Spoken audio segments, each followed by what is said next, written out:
সকালবেলা আসছিলাম এই ধামরাই ইসলামপুর থেকে সাটুরিয়া বাজারে, ভাবছিলাম যে অনেক ভিডিও গরম এক নদীর পাড়ে যায় সেটা এক দুধের আশা বয়ে থাকতে থাকতে এদিকটা বাজারই শেষ।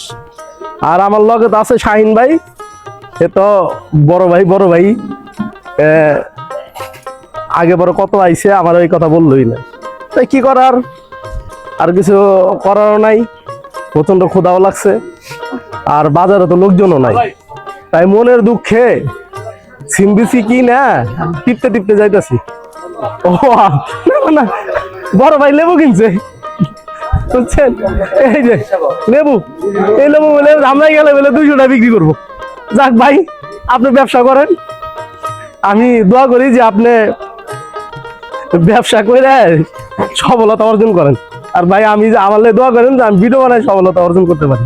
ভাই 90 বছর ধরে করতেছি, এখনো সফলতা অর্জন হয় নাই, আর হইব কিনা সেটা মহান আল্লাহ তাআলা জানে, নিজের চেষ্টা আছে।